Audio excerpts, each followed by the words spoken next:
سلام سلام سلام سلامكم بزح እናበልኩ ሓወኹም ኤፍሬም ሎማ ኣንትኻ ብዛዕባ ኣብ ኤድመንተን ካናዳ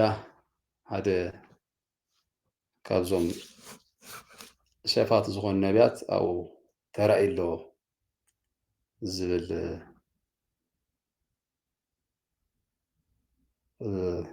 ዘረባ ብሓውና ሶሎ ሚድያ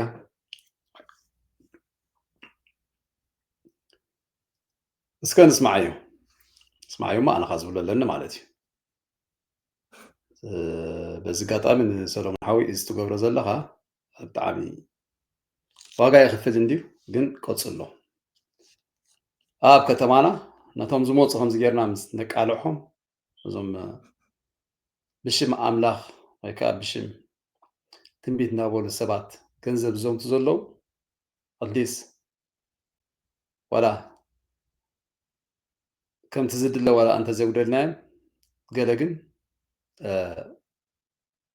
ነሰሚዖም እውን ዝሰርሑ ሰባት ስለ ዘለዉ ብዝመፅሉ እዋን ከም እንዳገበርና ክነቃልዑ ንክእል ኣለና ብፍላይ እዞም ናይ ኢትዮጵያን ነቢያት ተባሂሎም ኣብ ፈቆዶ እተን ኤርትራውያን በብግሎም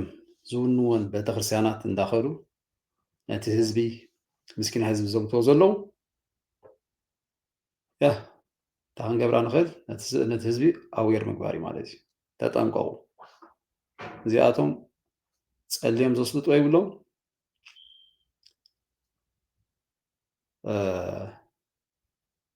ለሚኖም ዘስልጦ ይብሎም ጀካታ ገንዘብ ምዝማት ተዘይኮይኑ ካልእ ዝገብሮ የብሉ ዝገብሮ ዘለካ ሰሎሞን በዚ ጋጣሚ እዚ ቀፅሉ እየ ክብለካ ደሊ እስከ ንስማዓዮ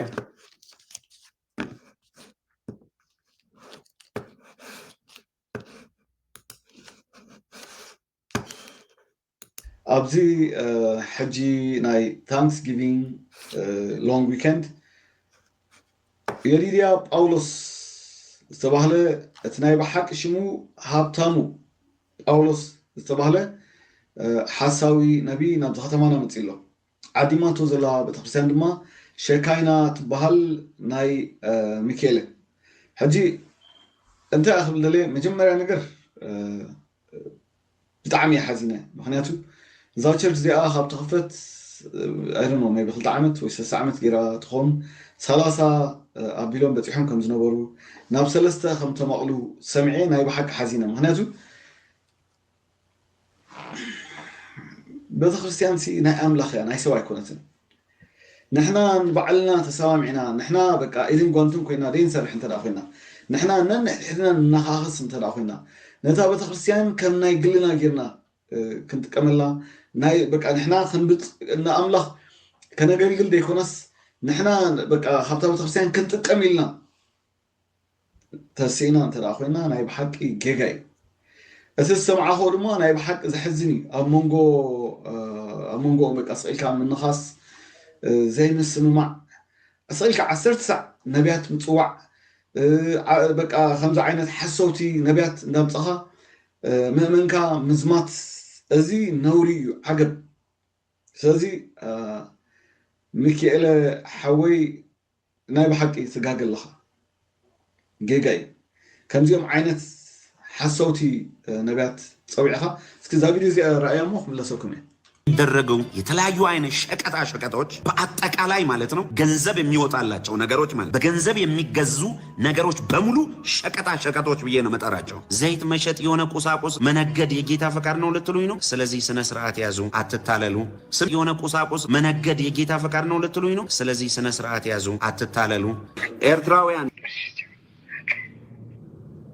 ቶሎ ቶሎ ደውሉ። የእግዚአብሔርን ቤት ስራ 1 ሲኖትራክ 2 ሲኖትራክ ስንትም ይሁን ሄሎ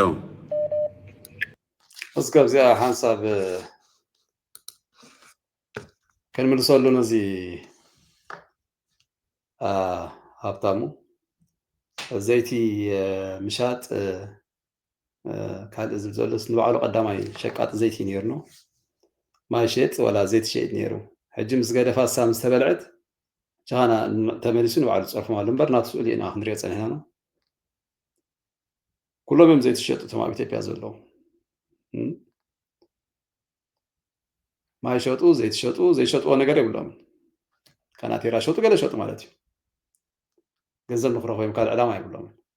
هجي جنس أصل تبلعت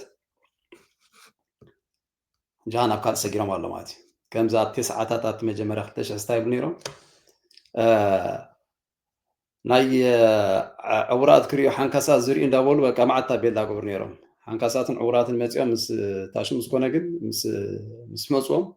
حنكس صغير ولا حاول ولا عور زرائيل مالت صني حمد حرنا متاكيرم ايتر تسمع مالتي ناي مرقم مسبارت مالتي مرقم كاتسير له سايت رأينا يسمعنا مالتي زياتهم ناي تي في نداولو ناي channel ناي تاي تي في اللي نقبرالنا نداولو بتخرسيانا ندو زيهم صوم مغنيات يبلون قلعت نعب لنا زختامات نداول مالتي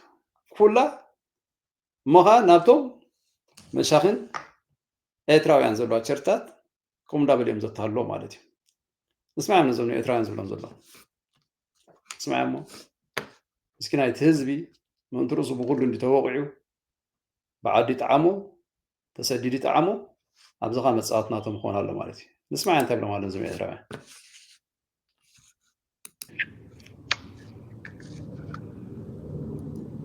ሄሎ ሄሎ ሰላም ላንቺ ይሁን እሺ ሰላም አንድ መኪና ጠጣር ለቤተ ክርስቲያን ለማለት ነበረ እሺ ከየት ነው የምትደውይው ከአሜሪካ ነው እሺ ይሄንን ቃል የገባችሁን ያው እዛው አካውንቱ ላይ ከላይ አሁን ፌስቡክ ላይም ዩቲዩብ ላይም እያስቀመጡ ነው በዚህም ስልክ ቁጥር ደውላችሁ አካውንት መውሰድ ትችላላችሁ አስገቢና ካስገባሽ በኋላ ያስገባሽበትን ሪሲት በዋትስአፕ ትልኪልኛለሽ እጸልይልሻለሁ በኢየሱስ ስም አንቺ ልጅ ነገርሽ በሙሉ የተለቀቀ ይሁን ከዚህ ቀን ጀምሮ አሜን የተያዘብሽን ነገር በሙሉ አስለቅቄዋለሁ አሜን እስቲ የኔ ነገር ተለቀቀ በይ እስቲ የኔ ነገር ተለቀቀ የሚገርም ነው አንቺ አሁን ኖሮሽ አይደለም የምታረጊው እንደው ጌታን ስለምትወጂ የእግዚአብሔር ቤት ቅናት ይዞሽ እንጂ ነገርሽ ተይዞ ነው የማየው ግን በኢየሱስ ስም አስለቅቄዋለሁ አሜን እግዚአብሔር ታያለሽ በሚገርም አይነት ሁኔታ ያንቺ ነገር ሲለቀቅ ነው ማየው አሜን ሰው ከተረፈው ነገር ያደርጋል አንቺ ከጉድለትሽ ነው ያደረግሽ ያለሽው እግዚአብሔር ደግሞ ይሄን ያያል ይሁንልሽ አሜን ጌታ ኢየሱስ ዘመንሽን ይባርክ ደግሞ ደውዬ በደንብ ጸልይልሻለሁ እሺ ለማኒ خاصه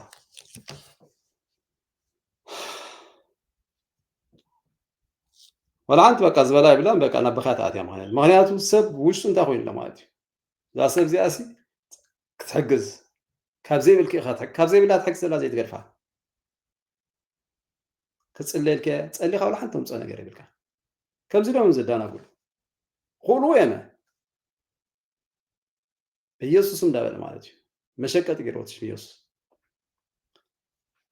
أزياتهم والأورجانيزي دمي حجب زي أب إدمنتن مسيلو أب تا كندا خوليلي أمريكا ممكن مسي فلتي أبزا دالاس ممكن مسي كن محجهم يجرون يرمي أبزا أمريكا أتلانتا دالاس هيسن قدني أنا اللو وين أورجانيز هون سوات مالتنا تحابيرهم بقى سبزهم تزولو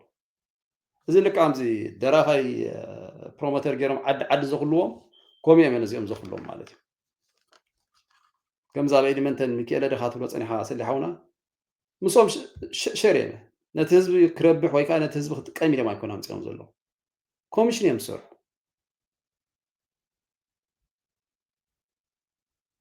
كلهم تمزوم صوم كم زول كام بسلسة مقلو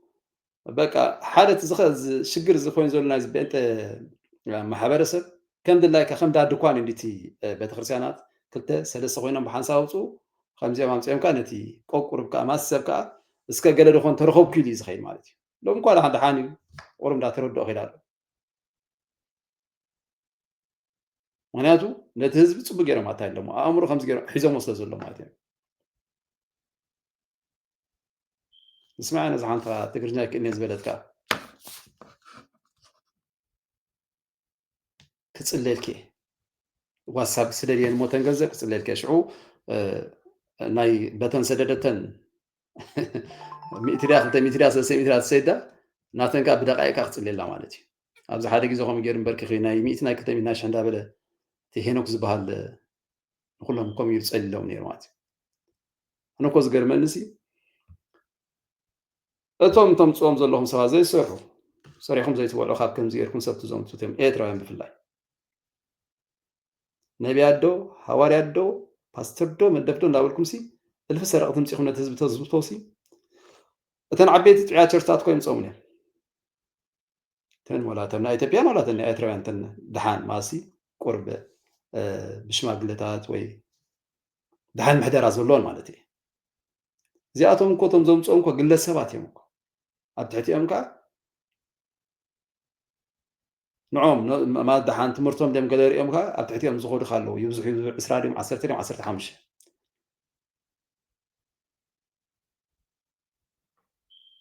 ነዚኦም ክዞምቲ እዮም ዝመፁ ዘለዉ ንስማዕና እዚ ሓንቲ ከዓ ንብሎ ዘለና ሕጂ እንታይስ ቤተክርስትያን ክስርሕ እዩ ዝብል ዘሎ እዛ ሰደዶት ለሓፍትና ኣይንፈልጣና እንታወይቲ ኣብ ዘይገድስ ምናልባት ንሓትና ንሓጓ ዘኪራቱም ኣይትፈልጥን ናይ ቡን ከማን ሰይዳትሎም ኣይትፈልጡ እንትኾን እስማዕ እዚ ሓንቲ ከዓ ንስድራ ቤተ ፀለይለይ ትብል ዘላ ተባረክልኝ። እምባሽን ጌታ ሲያብሰው ነው እኔ የማየው። በእውነት ጭንቀትሽን ጩኸትሽን ጌታ ሰምቶታል። እሺ ተባረክልኝ። ለምለም ትውልድሽ ሁሉ ይባረክ። አሜን። ሃሌሉያ። ሄሎ ሄሎ። አቤት። ሰላም ላንቺ ይሁን። ሄሎ። አሜን። ያ ፓስተር። አቤት። እኔም ደግሞ ጸልያለሁ። ብዙ ከአማርኛ አልናገርም። ችግር የለም። እሺ ያ ልጅ እፈልጋለሁ። እኔም እህቴ ለቤተሰብ ልጸልይ። እሺ ምንድን ነው ቃል የምትገቢው? ስንት መኪና ነው? አንድ ነው? ሁለት ነው? ሶስት ነው? ሃሌሉያ። ምንም ችግር የለም። እሺ ጌታ ኢየሱስ ክርስቶስ አንቺንም ቤተሰብሽንም ፈጽሞ አብዝቶ ይባርካችሁ። ምን ታረጊያለሽ መሰለሽ? ሰፊ ሰዓት ጊዜ ወስጄ እንድጸልይላችሁ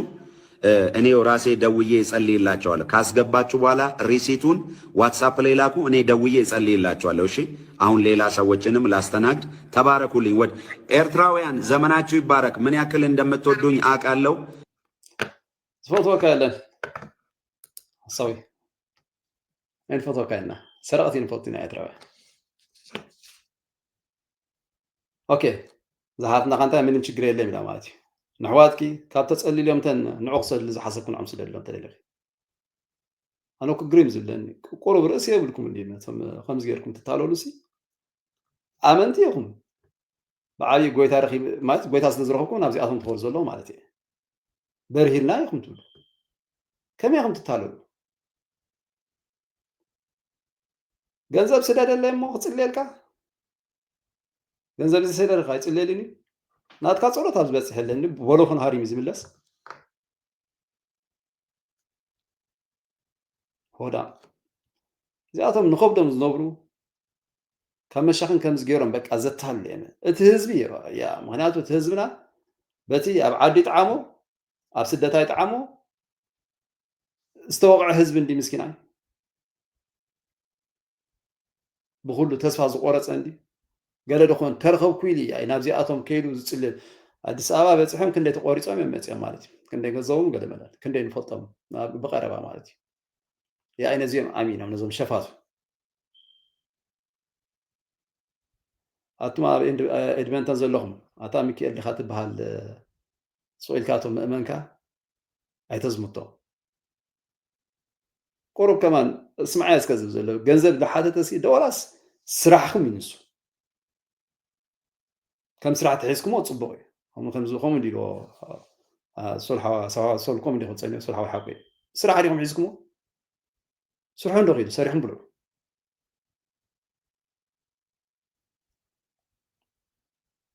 كم من جاءتها وتتكلم كل وقت أنا زهز مسكينة أزسي أصلك قال له زبزول اسمع علو زتريلوسي معلو زيتو دحر كفات عزق تقول نفس اللي فتح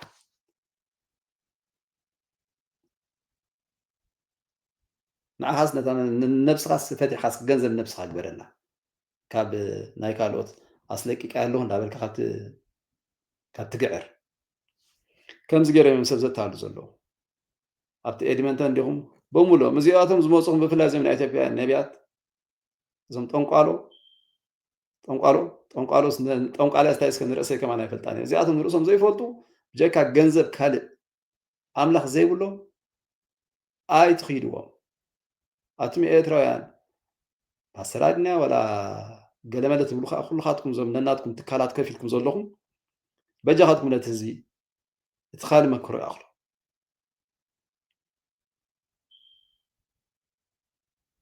እቲ ካልእ መክሮ ይኣኽሎ እዚኦም ሓንቲ ኣይገብሩን እዮም ተኽኢልኩም በዓልኩም ጸልዮም እዚኦም ጸልዮም ኣይጸልዮም ዘምፅኦ ለውጢ የብሎም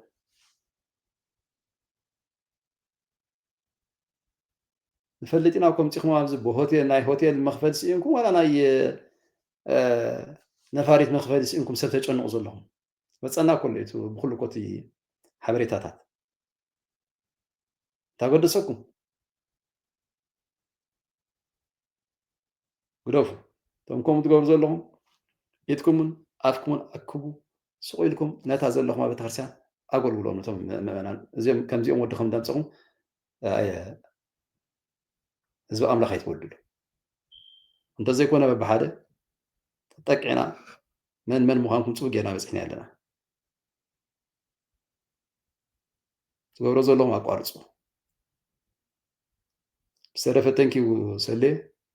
ቀፅሉ እየ ዝብለካ ጎይታ ባርካ ተባረኹ ብሩክ ምሸት